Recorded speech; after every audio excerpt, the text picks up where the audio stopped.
guy, welcome. This is another time, another Korka Street Talk. Suma guy, Namanalen, I miss you people a lot. This is a new episode of Korka Street Talk after the Ramadan. I'm going holiday bin ak jena. Legi nak warna delu ci wat, but I'm back. You know lu ñu def moy kay la ñu dugga tay ñu ngi UTG Kairaba campus ñu hol lan mo fi nekk Kanifing campus fii nii MDI fii ñu hol lan mo fa nekk. So tey na question yu ma am surprise la. Yéen ñu nekk ci comment section bi answer the questions.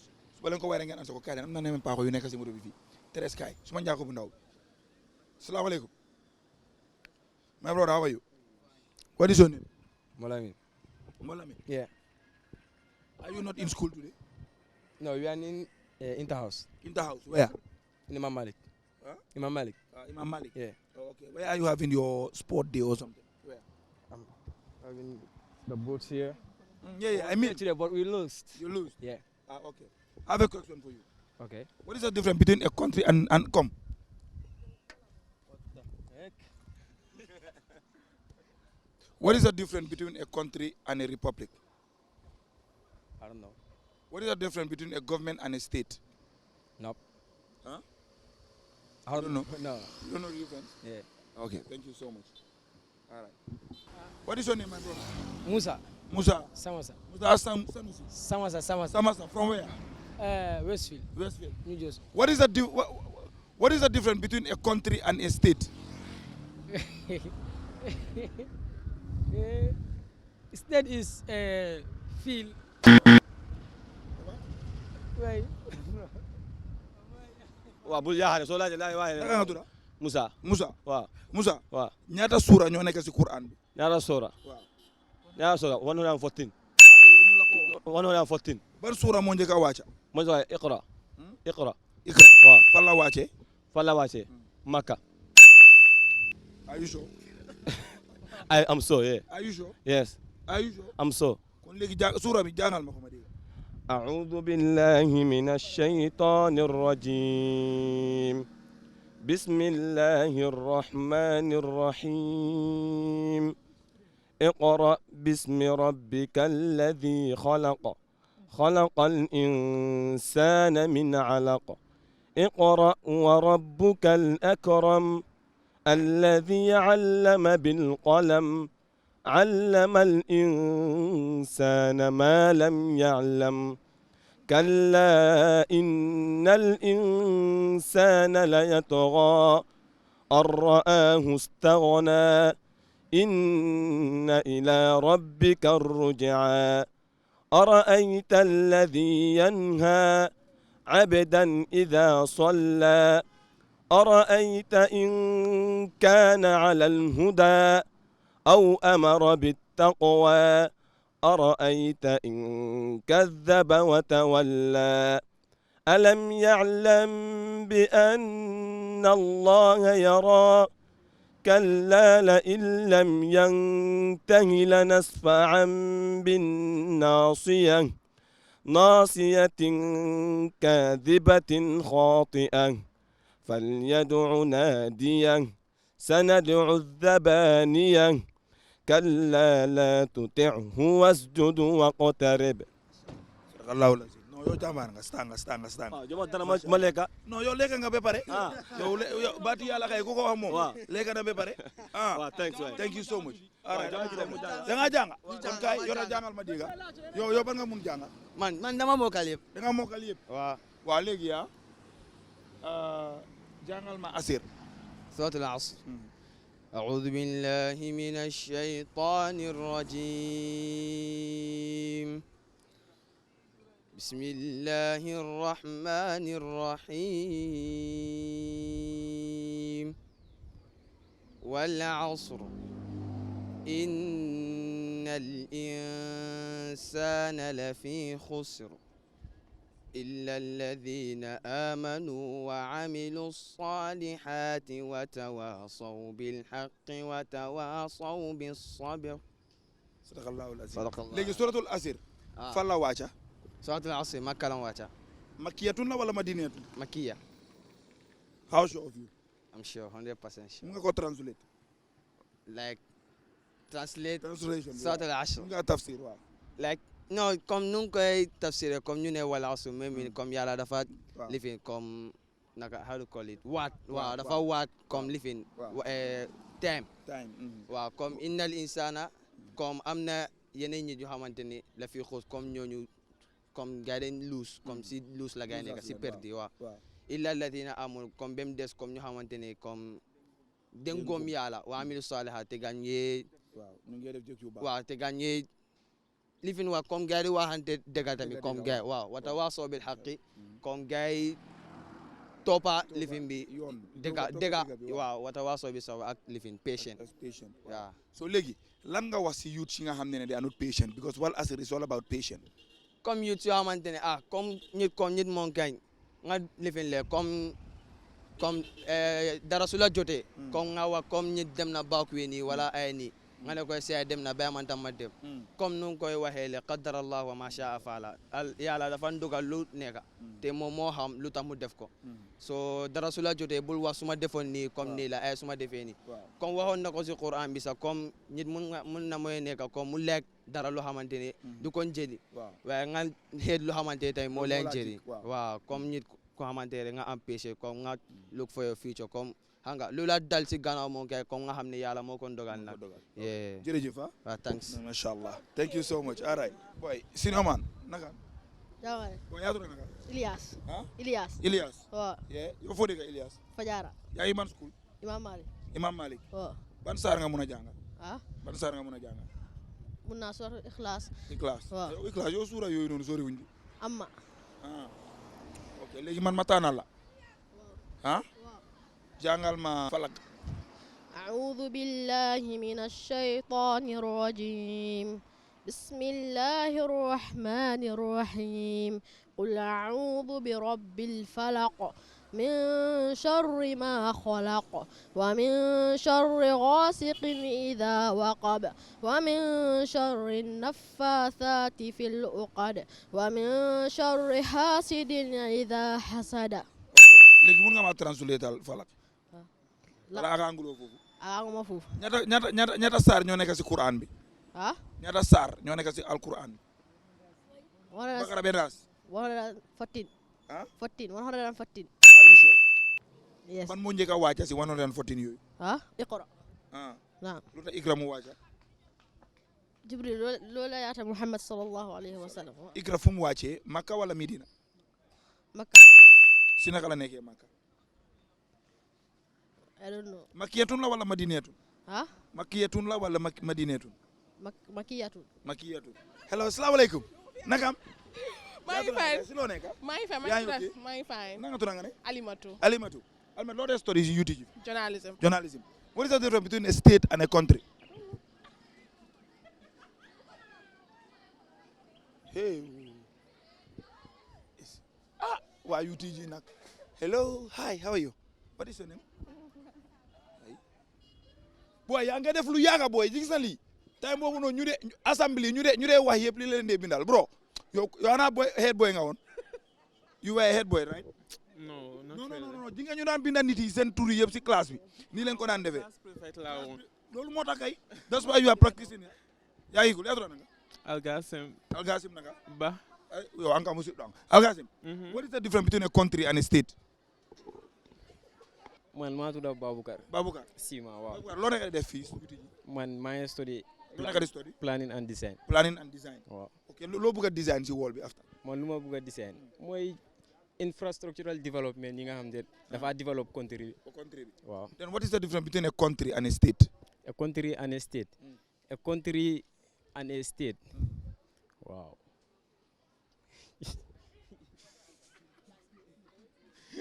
kon yow fay design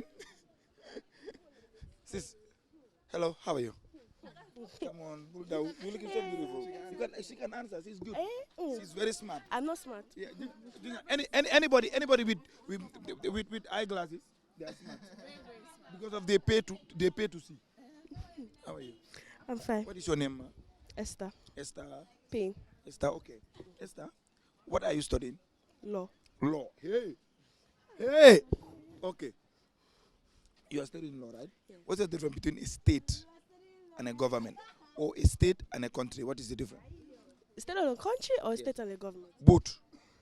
Both. Allahu Akbar. Alhamdulillah. So basically, when you want to give a difference between a state and a country, you have it in two aspects. Yes. Okay. First of all, a state can be inside a country. For example, Nigeria. Nigeria has states. And also, in the international aspect, a state is a country as well, because it's called member states. Okay. So yes, so in some areas they're the same, in some areas they're not the same. Yes. Tina, hello, how are you? Fine. Tina Naga? Tina Louis Alassane Abubakar. Thank you, Korka Joseph Jallo. Okay. Yeah, you good. Well, give us your ordination. Korka, you tell me. Hello, Saloma. Okay, first, I am on altar servant. Korka, the man test. No, just It is a small quick here, one. the man. What is the difference between a state and a country? You're making what over.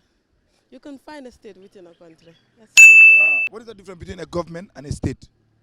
Korka, what over. Well, my father's from what test. What is your name, sir?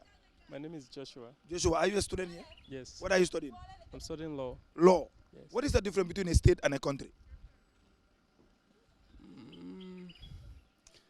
Okay, this is a tough and a simple question actually. A state is more like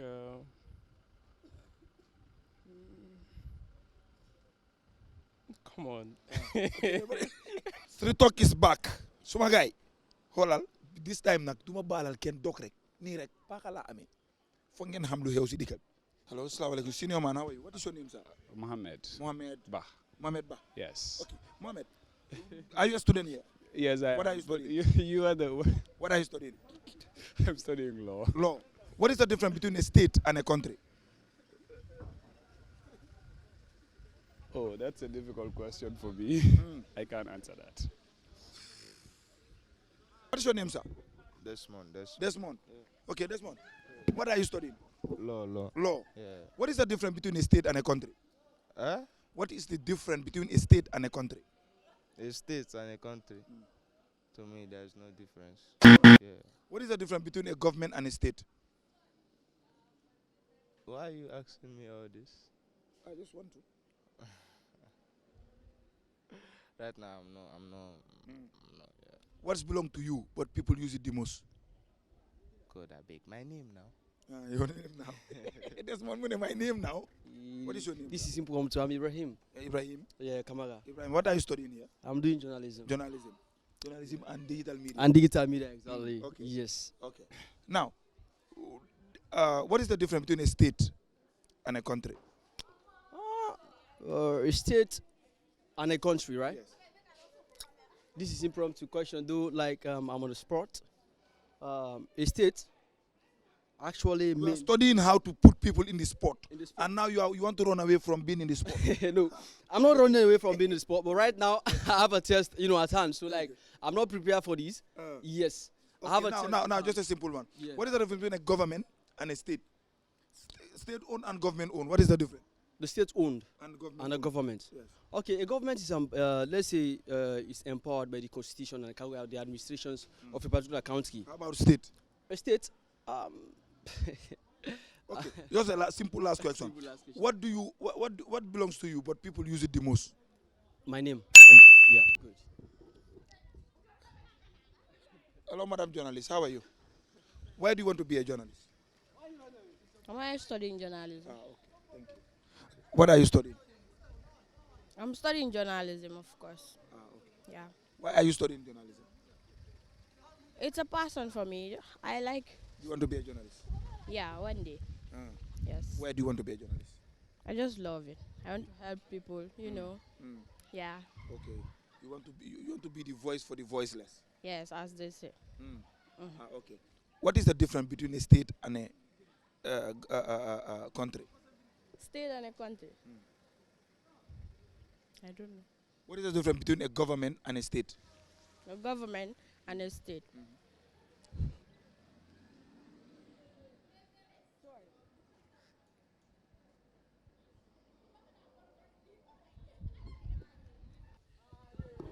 Senior man, how are you, sir? I am okay. What is your name? I'm Ibrahim Bay. Ibrahim Mbai. What are you studying here? Studying journalism. Journalism. Why do you want to be a journalist? The reason is simple. Are you studying to be a journalist, or you just want to study journalism? I'm studying journalism because I have passion for it. I want to contribute to national development of this country. And that's... Yeah, I believe it's only journalism that I can definitely contribute towards the development of this country, and that is why I'm studying it. And I have passion for it. I'm doubly passionate. Not only passion, I'm doubly passionate for what I'm doing. So that's why. Where do you want to see your journalism career in next 6 years? Well, I mean, beyond the borders, I want to work for the BBC, and that is my aim. Okay.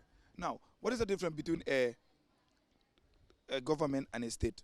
Yes, a government is just, it's different. A state is permanent, while a government comes and goes. So the Gambia, we are a state and we have a government. A government is headed by a president for the case of the Gambia, and the state remains. So the government comes and goes, and then the state remains. Okay. What is the difference between a state and a country?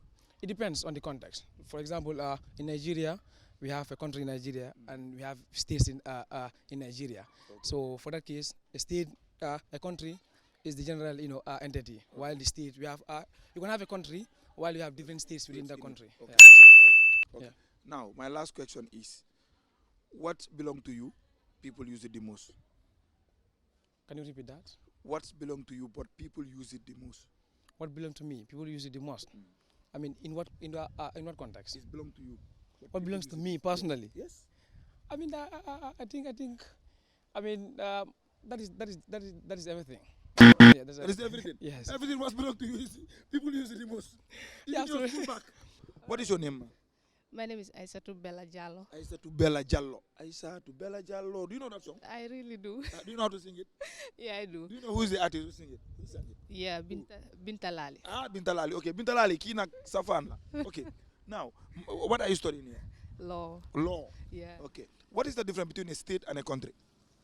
A country is a defined territory. Okay. Yeah, with its borders and its own population and government. Okay. State? And then a state can be a subdivision of a country. Like the United States of America, you have different states in America. And then it is, in simple terms, you can just view it like this. A country is like a continent, and then a state is like the countries in the continent. Okay. Yeah. Then what is the difference between a state and a government? Okay, the state is the let's say the territorial land itself, and then the government is the body that is responsible in governing the day-to-day affairs of the state. They are the ones responsible in managing whatever happens in the country. Okay. That's it. Who is the Minister of Justice? The Minister of Justice is Dawda Jallo.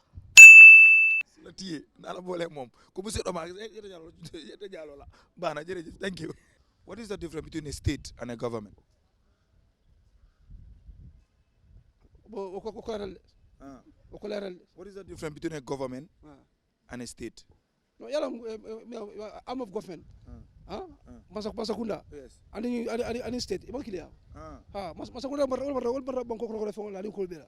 State do. State wala ko state state of affairs. No mi wala amata arm of the government. Minister wo CFO fengolo. So what are the arm of government then? Wala masakunda wala semo masakunda. Nyadi. Nyadi. Ifo ngalo ko. Ma bena question. What is the difference between a state and a government? A state and a government. Well, for government is basically like a group of people who have the authority to make decisions and enforce laws for a country, a state, or a community. Then when it comes to a state is basically talking about like a political identity with sovereignty. It has a lot of components. It talks about territory. It talks about sovereignty. It also talks about come the geographical area tamit. So basically, fogna lolu moy difference bi. Yes. What is the difference between a state and a country? Wow, relationship bi country, I believe it talks about a geographical area with defined borders. So state bitam explain nako bobu has to do with a political entity with sovereignty. Lolu moy relationship. So they are interchangeable. Okay, what belongs to you but used most by the people? What belongs to me but usually or mostly used by others. Okay, you mean what belongs to me but people use it more than me? Yes. My name. How? I am Pamuri Yafa. I cannot wake up in the morning and call myself or call my name all the time. Come manan bena nyare Pamuru. But people use it more than me. Okay. Like for instance, no ma gise Yafa. So it's my name. It belongs to me, but people use it more than me. Okay. What are you studying here? Right now, I'm majoring in management and I'm minoring procurement. Okay, léegi gis nañ ne yàgg nga si comedy yàgg nga si NET, you are an activist, an artist, a writer, and everything. A lot, maybe ñu la xamut waa man xam naa. Understand nga? So, what is your advice on this current nit ki nga xam ne ñoom lifin leen naka comedian lañ ooyee seen boppa wala activist wala ñu ooyee seen boppa influencers. What are your advice? Waaw man kay lu ma nekk advice rek mooy comedy bi tam is a career, entertainment is a career. So tey man ma nekk university doesn't mean that ndax sax dinaa ko make. I don't mean ne comme ndax duma pass o yooyu waaye comme tey mun naa dugg si university bi after ma dem def leneen. But I believe every youth has to be visionary. Ba pare da nga war a also widen your horizon. Capacitize yourself, understand nga. Janga because janga bi tey dafa am lu bari lum la defar daf de gën a tax nga gën a eewu si lu bari. Like an example comme kii nii Assane Diop tey moom study na journalism and digital media. But at the same time mu ngi Bright Stars Entertainment mu ngi def things. But tey lu ko loolu woon dafa bari. Man tam tey maa ngi def entertainment but at the same time maa ngi study what we call management and then procurement. So basically lii yëpp dafa am lu moo def. So advice that I have for the youth is ku nekka when God created, He selected and gifted, right? People are different. Am na ñeneen ñi tey foog naa si lii leen gën a aay si la leen gën a aay. But janga suñ ne nga dem school doesn't mean nga ñëw duga tamit janga rek. Am na academic side bi am na tamit professional courses yow mun a def. But just pour nga gën a janga sa boobu nga prepare nga mun a enhance sa boobu because the way the world is going found it mu janga. Because su nekkee jànguloo rek dafa am lu bari lum la tardel ba pare léegi wol bi nu moo dem you need lot of things papers they talk mun nga am experience mun nga am defi but léegi-léegi ñu laajte la sa credentials ak yooyu noonu yëpp. So the other thing is society entertainment bi studying more about the social media apps technology bi dafa important torop especially understanding lan mooy mun a tax nga generate funds comme tey Gambie bi ñu bari tey ñu ngay def comedy but ñu bari tey xamul ne Gambie bi mun nga am xaalis si YouTube bi TikTok bi mu ngay fay and so many things. So for na advice suñ amee like a sense of direction and we are visionary rek I believe a lot of things can be done and then the entertainment industry can be taken to the highest height. Yeah. Thank you. Waaw. Man tam dama la laajte benn question. Mooy lan? What goes up and never comes down? Well, your age and Gambian prices. Okay. What else? What never dies but sometimes it hides. But it never dies. But never dies, but sometimes it hides. Yeah. Luy hide rek, luy hide la? Huh? I don't know. True love. Hey. Another one. A true love. Another one. Father Francis fried 5 fresh fishes for 5 fathers from France. How many F's are in that? 1 F. How many F's are in that? It's logic and reasoning. How many F's are in that? Say it again. Okay. Father Francis fried 5 fresh fish for 5 fathers from France. How many F's are in that? How many F's are in that? In that. That have no F. Yeah! I got it. Yeah, no. Think of some questions, Chini. Then go there hard bem pare because after mostly answer bi si last part bi la dee nekka. Léegi nag ñu dem si wolof bi. Ok nañ dem. Lan mooy corox condox? Man Pël Fuuta laa dégguma wolof. Corox condox si xaala bologaan. Porox condox. Boobu noonu dama ko laajee yéen lan mooy corox condox? Corox condox. Faana xam nañ ko. Corox condox mooy puso bu daanu si biir teen. Lan mooy mbufal mbuf? Mbufal mbuf déedéet. Mbaaja bu daanu si biir teen. Continuel. Alors rek foofu bi dafa ay fii de continuel ñu jeexal show bi fii bero ak ban. Génna bunta dee. Waaw. Génna bunta rek koks. Génna bunta dee non boobu xam naa ko. Génna bunta dee mooy match. Waaw. Waa génna rek dee. Waaw léegi ma tamit nag ma bu pol ma xool. Wala bu pol. Fii ni weli fo i metti joji ɓurti welde. Fii ni weli fo i metti joji ɓurti welde. Fii ni weli fo i metti joji ɓurti welde. Fii ni weli xam naa ne weli is mooy neex. Waaw. Futti mooy lekka buñ dee lekk. Non fo i. Non mi hande ali dum fo de. i metti. Ok.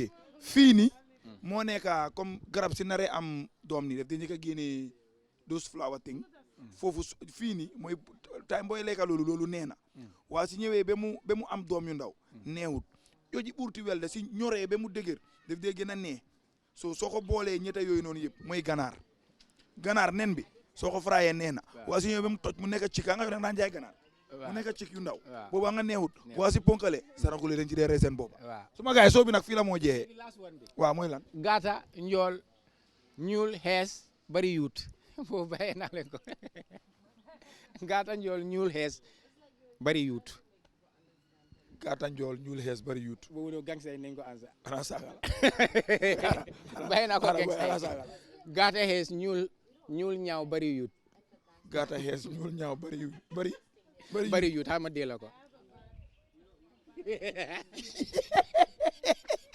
soo bi jeena kaa leen ñu jeexal soo bi bokkuma ci kii booy bi lu ma ni waaye léegi nañ jeexal show bi suma gars yi li la amaloon tey si Korka Street Talk bi this young man here have answered our questions so mooy loolu lii moo nekk njëriñi jànga soo gisee yaafa muy dof lu fële di nekk dof but anyway he's a very good student very hard working man depuis Red Cross so mooy loolu suma gars yi li la amaloon tey si Korka Street Talk bi see you next week week yàlla ñu fekkee déwén ak at yu bëree bëri soo leen ma gisee teen nag xamal ne maa ngi fi soo leen ma gisee xam ne tamit maa ngi fi suma gars yi Teres bii ba